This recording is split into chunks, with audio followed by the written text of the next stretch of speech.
Om Namo Bhagavate Vasudevaya.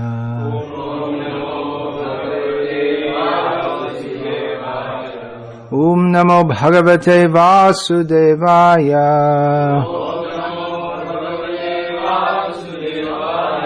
Om Namo Bhagavate Vasudevaya.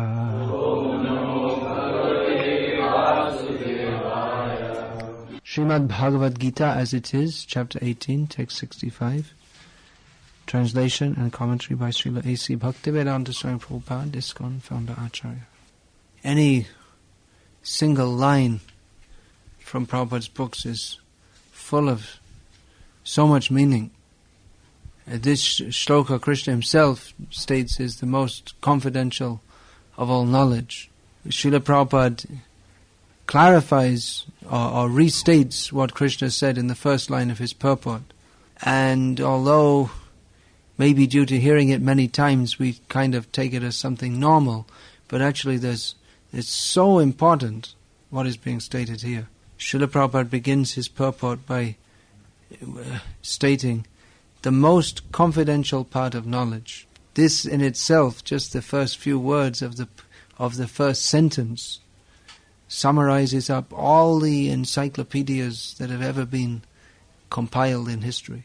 There is, what is that? Maybe someone who's good in history can say there's some history at some point the Huns or maybe it's Genghis Khan invaded Constantinople and burned the whole library, which was all the knowledge of the ancient world.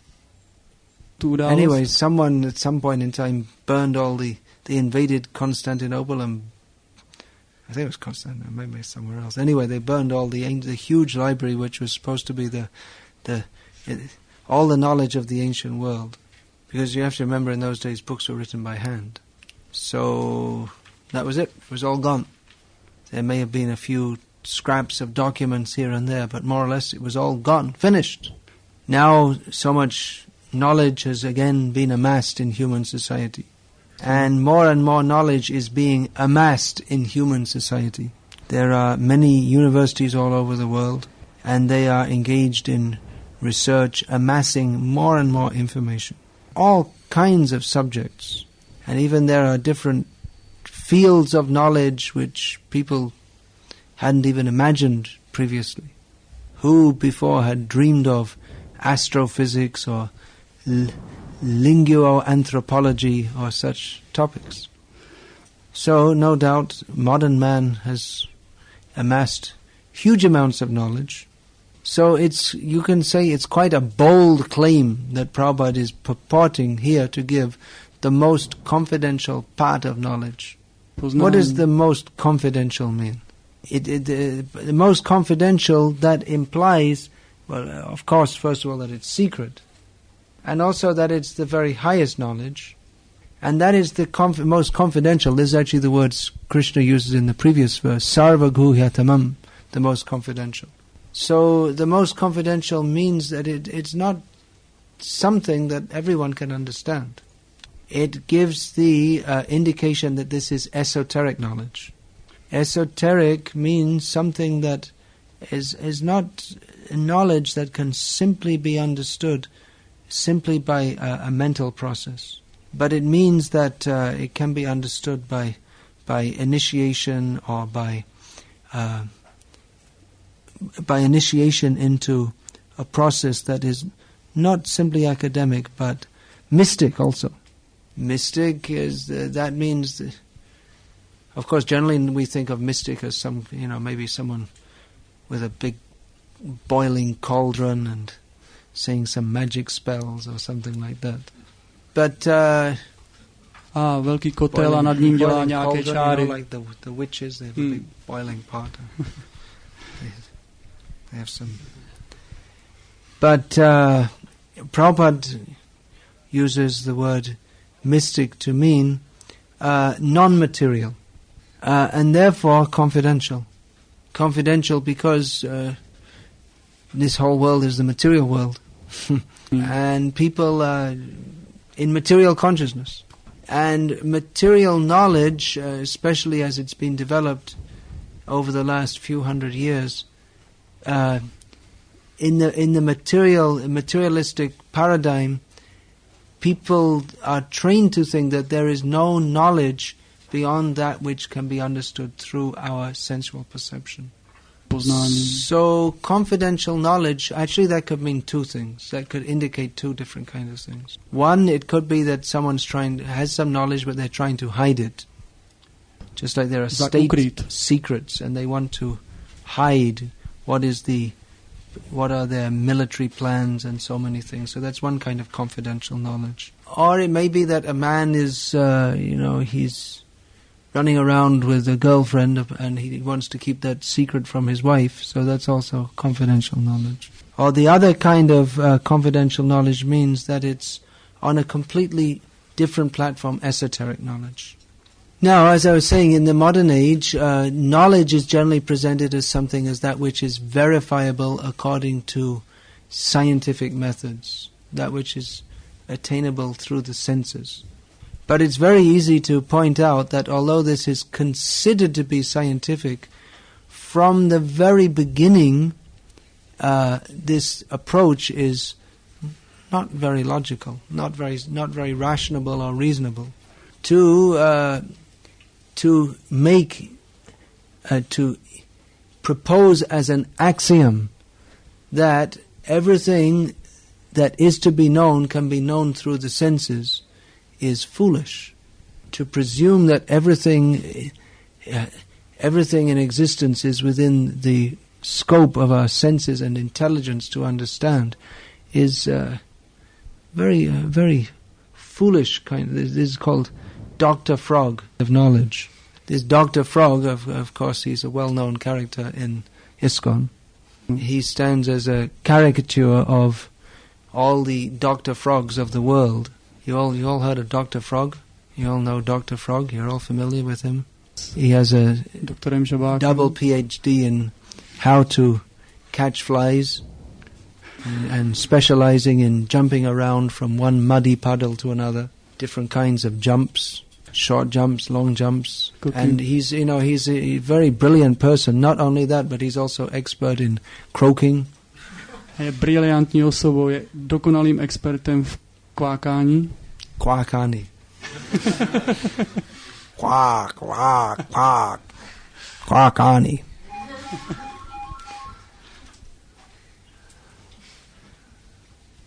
Now, what is the example of Dr. Frog? He didn't know about the world beyond the well, and therefore he presumed that there is nothing beyond the well.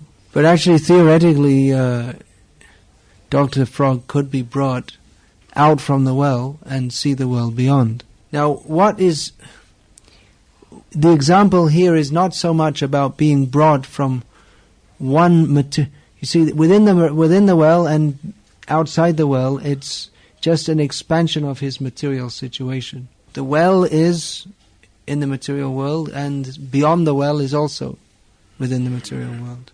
But actually this example is supposed to demonstrate how there is a whole area of consciousness, of understanding, beyond our present area of understanding. So one who denies that is denying the possibility of any knowledge beyond that within our present situation, just like Dr. Frog. It would be much more realistic and scientific in the true sense of the term to consider that we are tiny little beings on a tiny little planet with tiny little brains, and in other words, very limited intelligence. And none of us can learn everything that's been learned by everyone to date. We can't memorize all the books in the libraries. But even all the knowledge that's been accumulated by the human race so far by the empiric method, that only constitutes a tiny drop of knowledge of the total of what is to be known. So to presume that all of knowledge is simply attainable by an empiric method is a ridiculous proposition. Rather, considering that our senses and intelligence are limited, it is reasonable to presume that there are levels of knowledge beyond that which our limited senses and intelligence can grasp. Isn't it? It's a simple proposition. Okay. But then the Dr. Frogs of this world will say, well, that's all right, but, we have to work with what we can only understand what we can with our immediate senses. But then we will say, why? Why should, if there is another process that can take us beyond this limited mind, senses and intelligence, then why not take it? Well, they will say, well, how can we trust that? That's not quantifiable by any standard process that we can understand. It's a self-defeating argument. If you say that we only accept the empiric method of gaining knowledge, and then we say, well, there's another kind of knowledge which is beyond the empiric method. You say, well, we can't measure it by the empiric method, therefore we don't accept it. It's a self-defeating argument. By its very nature, it's a different kind of knowledge, and it can't be measured by the empiric method. If it was measurable by the empiric method, then it would also be empiric knowledge. So people have become over-enamored by this mundane system of acquiring knowledge, which, if one who is a dedicated follower of this system of knowledge totally overlooks the fact that we are not wholly empiric beings. We have feelings, emotions, likes and dislikes, which have got nothing to do with empiric analysis of the world. According to ridiculous anthropology, or should we just say anthropology?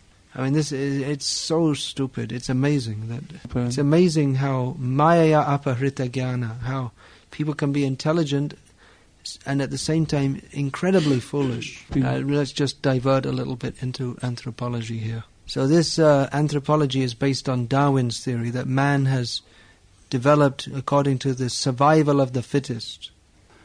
Now, to educate myself a little bit in this anthropology, I looked it up in the Encyclopedia Britannica, which is the Srimad Bhagavatam of the materialistic people. So I read there about how the human race came into existence. Now this was written not like maybe, but like it's a fact, that there were monkeys jumping around in the trees before the human race came into being. And then, it's survival of the fittest, so the fitter ones became bigger. They became bigger, bigger-bodied. I don't understand the word fitty or...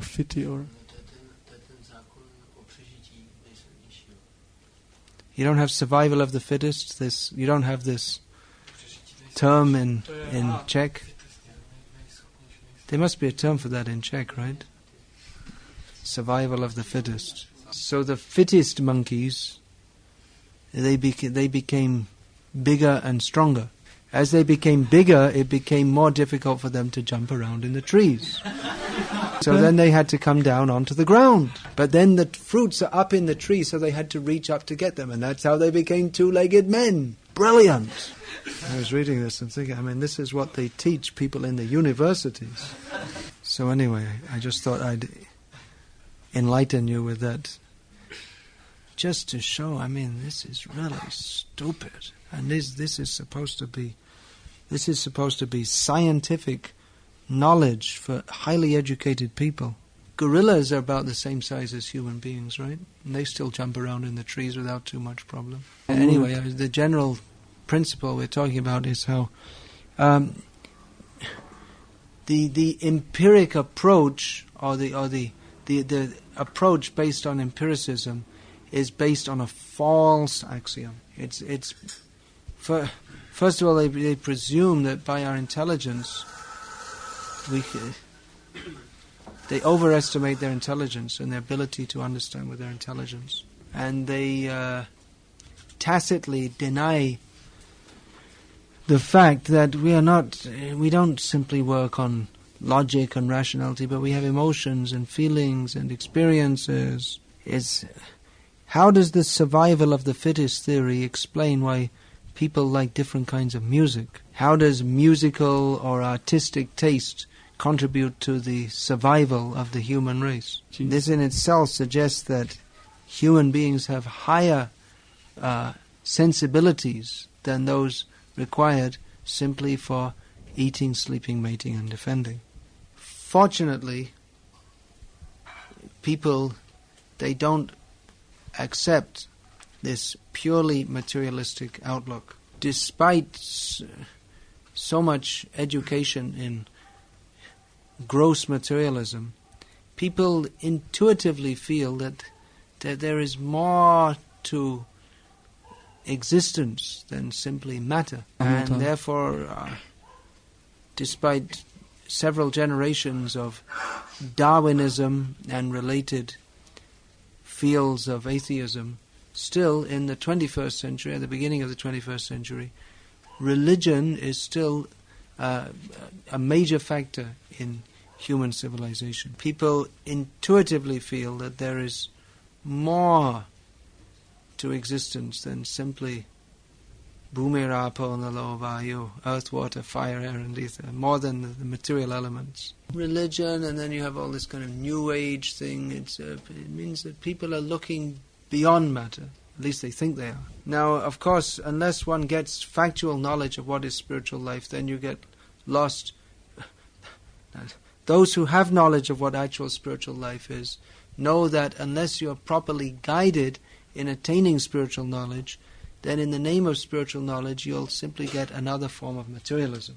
So what happens is that in the name of religion or mysticism or whatever, people end up with a maybe more subtle or more pious kind of materialism. But the fact that many people feel a need, empirically ascertainable matter, that suggests that people have a need to go beyond that which is simply empirically ascertainable. As George Harrison wrote in the introduction to the Krishna book, of course George Harrison isn't a great acharya, but he was guided in writing that actually by, he wrote something and then Shyamasundar Prabhupada's disciple helped him to rewrite it. So he wrote, everyone is looking for Krishna.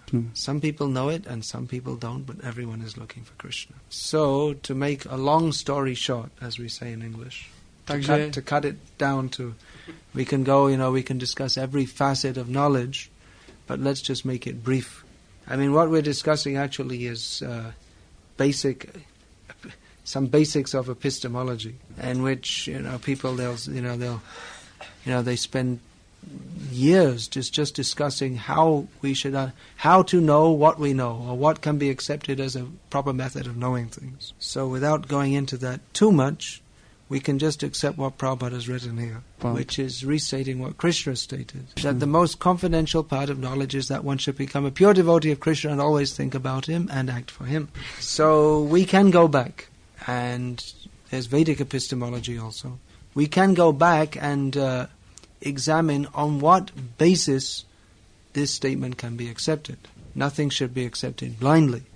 So we can go back and then we can say, well, why should we accept what Krishna says?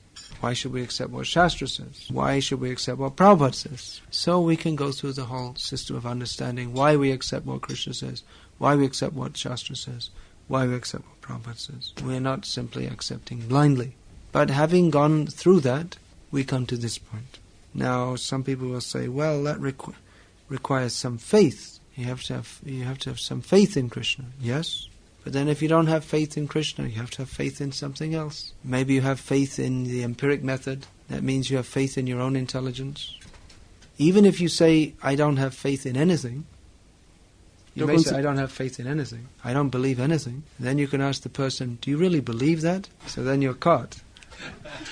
If you say, yes, I believe it, then immediately your statement is nullified. And if you say, I don't believe it, then again your statement is nullified. So you have to believe something. We all believe, we all have faith. When we eat, we have faith that the food will nourish us and not poison us. When we don't stop breathing because we think, well, maybe someone put some, maybe Bin Laden put something in the air to kill me, so stop breathing.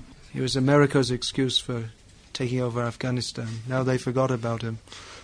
They took over Afghanistan and they just forgot about him. They don't care whether he's alive or dead anymore. They got what they wanted. Anyway, this is politics. The motto, the underlying motto here is don't believe what you read in the newspaper.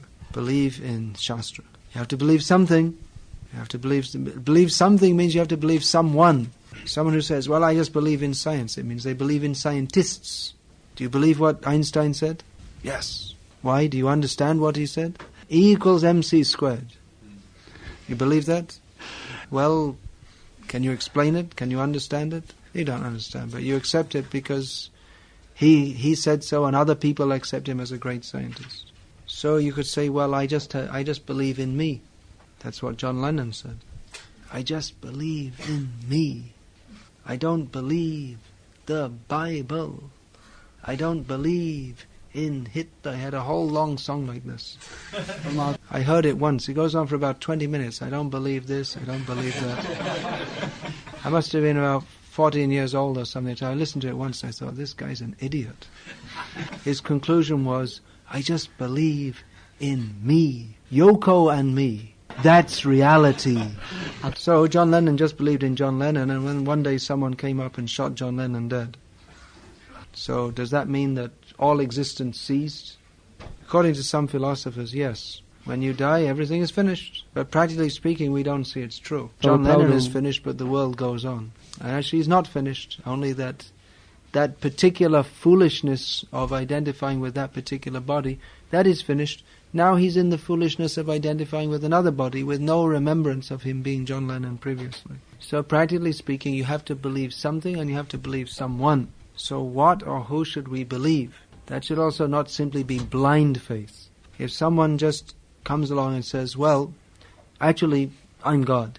Oh, really? Oh, okay, all right. That is foolishness. Shastra gives knowledge that is to be accepted, but with one's God-given intelligence that is to be accepted. But this knowledge, it is confidential. It is not simply by intelligence that it can be understood, but by purified intelligence. That means intelligence that is purified from the demoniac propensity to want to enjoy separately, to establish oneself as the enjoyer. I think many people or many devotees who joined this movement had this experience of when they first heard the philosophy of Krishna consciousness and read the books, of thinking that this is right, this just makes sense. It's just absolutely to the point. You all had that experience. There's a reason for that. The reason is because it does make sense and it is the truth. It's not just by chance that we all had the same experience. That same experience has been experienced by many purified people in the past. Now, if we examine what is the basic philosophy of Krishna consciousness, it actually tallies with reality. We see that everyone in this material world is trying to establish themselves as the enjoyer. Everyone does everything for their own enjoyment. But they're not able to enjoy. In doing so, in their endeavors to enjoy, they compete with other imitationist enjoyers, and thus inflict, out of envy, they come into conflict with other false enjoyers, and thus inflict suffering on each other. And this is, by doing this, they perform sinful activities. So we can practically observe this.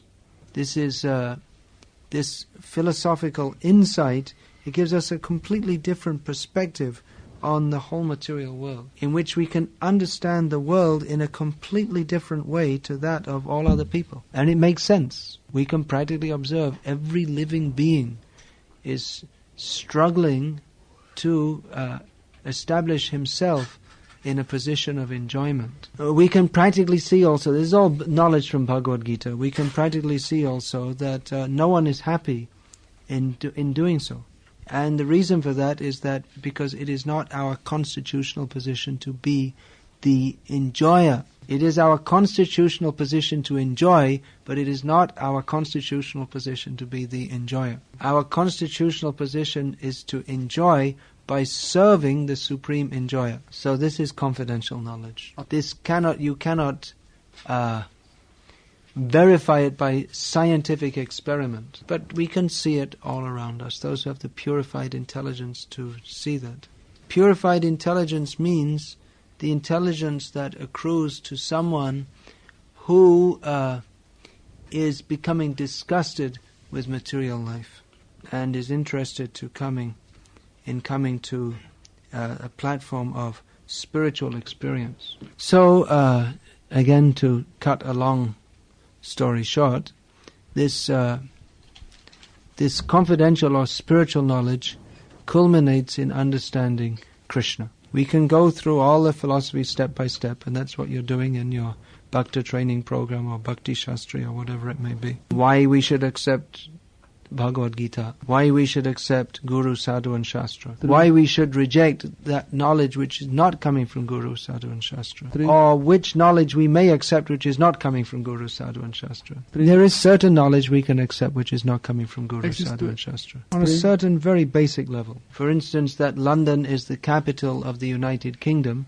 is not in any Shastra. It is a temporary situation because the United Kingdom won't last forever and the capital could get shifted somewhere else. But it is knowledge at a certain level. So certain kinds of knowledge we can accept, which is not coming from Guru, Sadhu and Shastra. But even that, we have to be very careful in which we accept, which is not coming from Guru, Sadhu and Shastra. And even that knowledge which we receive, which is not coming from Guru, Sadhu and Shastra, we should accept it in light of or in relationship to the knowledge that is coming from Guru, Sadhu and Shastra. So yes, we accept London as the capital of England. Sorry, United Kingdom, not England.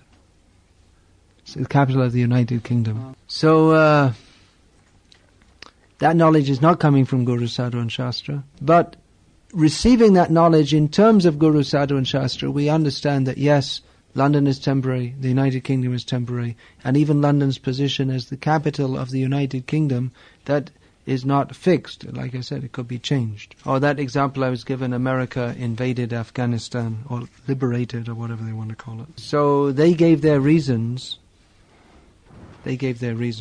And so even not from Guru, Sadhu and Shastra, even certain karmis can understand that, not certain, but many non-devotees can understand that the reasons they gave for invading Afghanistan are not the actual prime motives for which they did so. Afghanistan, Iraq, and who knows which is next. So you don't have to be a scholar of Bhagavad-gita to understand that America's invasion of Iraq was not simply for the sake of liberty, humanism, and all these kind of things. They wanted the oil, damn it. Everyone knows, it's pretty obvious. But from Bhagavad-gita we can understand that it is based on their tendency to want to exploit and control the material world. And that their attempt to exploit and control this material world may be partially successful for some time. But anyway, Moghasha Mogha Karma no Mogha Jnana Vichedasaha Rakshasam Asarin Chaiva Prakriting Mohaning Shritaha. All their endeavors simply end in uselessness. It's all a useless endeavor. Their activities, their acquisition of knowledge, it all ends in frustration. So, therefore, devotees, they don't care too much anyway what's going on in the newspaper. It's 50% distorted facts and 50% just total lies anyway. It is simply how the different deluded people are trying to dominate over each other. So there may be some utility to having some knowledge of what's going on in the day-to-day world. For instance, if you're living in the Czech Republic, it would be useful to know, for instance, what the name of the Prime Minister is, because if you don't, people think you're stupid. I had this experience many years ago in England when I was talking to someone, a visitor to our temple, and they mentioned the name of Ian Callaghan, who I'd never heard of, and he was the Prime Minister of the country. So she was shocked and she thought I was pretty stupid. So I learned something from that. Takže jsem se z toho něco naučil, poučil. That although it doesn't really matter who the hell the Prime Minister is, but there's no harm to learn his name, because if you don't, then people think you're stupid. But our real subject of knowledge is Krishna, and everything should be understood in light of the knowledge of Bhagavad-gita. We have many books, Bhagavad-gita, Srimad Bhagavatam, Chaitanya Charitamrita, so many books. Basic knowledge we get in Bhagavad-gita is most useful for our day-to-day life in this, in practicing Krishna consciousness in this material world. Very useful knowledge about how we can control the mind, how to see the material world in terms of, not in terms of some sociological or anthropological theories, but how Krishna sees it in terms of the three modes of material nature. And most important of all, that despite living in this material existence, to always think of Krishna. Then to understand more about Krishna and what we have to think about him, then certainly Srimad Bhagavatam, Chaitanya Charitamrita, they should be read and heard. So on the basis of this most confidential part of knowledge, that we should always think of Krishna, then we go deeper and deeper into our studies of Shastra. But this point should be understood, that there is knowledge beyond simply the material, and the most confidential part of that knowledge is that we should be Krishna conscious. So it requires some faith to accept that, but that is not blind faith, that is purified faith. And if we act on the basis of that faith, then we actually become purified more and more by practicing how to think of Krishna. And if we don't, we go to hell, that's all. Unfortunate. So please try to save people from going to hell by giving them Bhagavad-gita as it is. As Krishna says, a few shlokas on from this one, that those who give this knowledge, they are very dear to me. So we should practice thinking of Krishna and give others the chance to think of Krishna also, by giving them knowledge of Krishna, especially as it's given in Bhagavad-gita as it is. So, Hare Krishna. Is there any question about this? Why this confidential knowledge is called secret if we want to distribute it all over the world? Well, if you'd have listened very carefully to my lecture, you could have got that answer. I was meant to discuss, I gave the answer is there, but in what I said, but now I'll express it more clearly. That this knowledge is confidential, not that it's not available. It is available widely. Of course, previously it wasn't available in the Western world, but previously it was widely available in India. Many people knew Gita shloks. So this knowledge is not confidential in the sense that it's hidden. I gave the example, there are two kinds of confidential knowledge. One is confidential because it's deliberately hidden from others, just like a country hides its military secrets, or a husband hides knowledge of his confidential affairs from his wife. So that's one kind of confidential knowledge. The other kind of confidential knowledge is that it's there, but one doesn't have entrance into that unless he becomes initiated into that system of acquiring the knowledge. That's esoteric knowledge. So anyone can read it, but to understand it requires a certain kind of consciousness and a certain, by which one becomes eligible for a certain kind of training by which he can understand it. Anyone can read it, but to understand it requires a certain kind of consciousness by which one becomes eligible to accept the training by which one can begin to understand it. So the question may be, well, if it's confidential, why do we want to spread it all over the world? By saying that it's confidential, Krishna didn't mean that it's knowledge that should be hidden. Like I said, there are two kinds of confidential knowledge. So there's not that kind that should be hidden. Rather, it should be proclaimed very widely. Nevertheless, it remains confidential because most people don't have the qualification to enter into it. It is always hidden from people of materialistic consciousness. So we have to try to, along with distributing these books, as Prabhupada said, we have to try to make a favorable situation by which they can accept that knowledge. Anything else? You spoke about... Actually, I just want to say a little bit more about what I just said about making a favorable atmosphere. So every day devotees are going out in the city for Harinam Sankirtan, isn't it? This is very, very important also. People take it as something nice and they don't understand the significance of it. The transcendental effect is tremendous. You should never underestimate these activities of distributing the holy name, Krishna Prasadam, and Srila Prabhupada's books, preaching, going to festivals, meeting people. These are all powerful transcendental activities. Dress as devotees, unless you need to, unless it's absolutely essential. I request and suggest. Suggest and request. It's also important preaching. Let people see these are Hare Krishna people. Then the question? Takže you spoke about purified faith. May you clarify it or discuss on it? Yeah, it's quite a big topic actually. Purified faith that arises in someone who has sufficient sukriti or transcendentally pious activities. Mahaprasade Govinde Nama Brahmane Vaishnave Swalpa Punyavatam Rajan Vishvaso Naiva Jayate. Do you know this verse? And do you recite this before taking prasadam? No. No. Alright. This means that persons with only a little